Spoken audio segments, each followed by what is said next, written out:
अस्सलाम वालेकुम वरहमतुल्लाहि वबरकातुहू। मैं हाफ़िज़ा अल्लाह रखी आज आपके लिए एक छोटा सा वजीफ़ा लाई हूँ जो कि है कि दुखी बहनें जो परेशान हैं, जिनके शोहर उनको घर नहीं लेके जा रहे या उनकी सास ने उनको अपने घर से निकाला हुआ है, तो उनके लिए मेरा ये एक छोटा सा वजीफ़ा है। अगर आप ये वजीफ़ा कर लेंगे तो इंशाअल्लाह ताला अल्लाह के हुक्म से आपकी सास और आपके शोहर दौड़ते चले आएंगे और आपको अपने घर ले जाएंगे।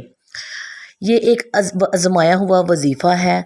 अगर मेरी दुखी बहनों का मसला हल ना हुआ तो मुझे लाइक करना बंद कर दीजिएगा। 100% आजमाया हुआ वजीफ़ा है। वजीफ़ा ये है कि 11 मरतबा आपने पहले दरूद पाक पढ़ना है, उसके बाद आपने सूरत-उज़-ज़ुहा पढ़नी है। सूरत-उज़-ज़ुहा में जहाँ काफ आएगा वहाँ पर आपने 9 बार या वदूदो पढ़ना है। ये देखें, जैसे वज़्ज़ुहा वल्लैलि इज़ा सजा मा वद्दअका रब्बुका वमा क़ला। यहाँ पे काफ आ गया है, आपने यहाँ पे 9 बार या वदूदो पढ़ना है। आपने यहाँ पर या वदूदो पढ़ना है। अपने शोहर का या अपनी सास का अपने जहन में आपने तस्वीर लेकर आनी है और आपने ये पढ़ना है।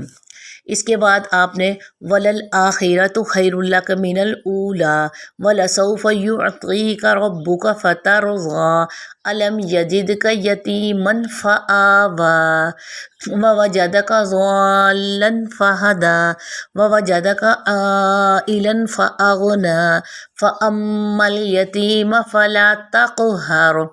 यहाँ पर फिर काफ आया है, ता के बाद काफ आ रहा है, तो यहाँ पर फिर आपने 9 बार या वदूदो पढ़ना है। अपनी सास का या अपने हस्बैंड का नाम तस्वीर लेके उसके ऊपर आपने फूकना है। इसके बाद आपने पूरी सूरत मुकम्मल कर लेनी है। व अम्मा साइल फला तनहर व अम्मा बिनिअमति रब्बिका फहद्दिस। यही वजीफ़ा आप इंशाल्लाह ताला करें। 9 बार आपने या वदूदो पढ़ना है।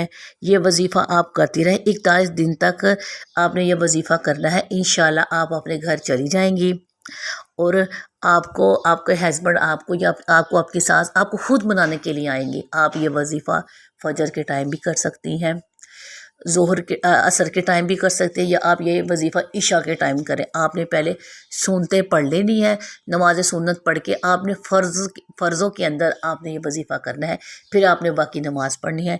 इंशाअल्लाह ताला आप अल्लाह के हुक्म से आप अपने घर चली जाएंगी। जो आपकी नाराज़गी है सब ख़त्म हो जाएगी। आप मेरे इस वजीफ़े को देखिए, आप मुझे लाइक करें, सब्सक्राइब करें प्लीज़, और छोटा सा कमेंट भी नीचे किया करें और मुझे अपनी दुआओं में याद रखें।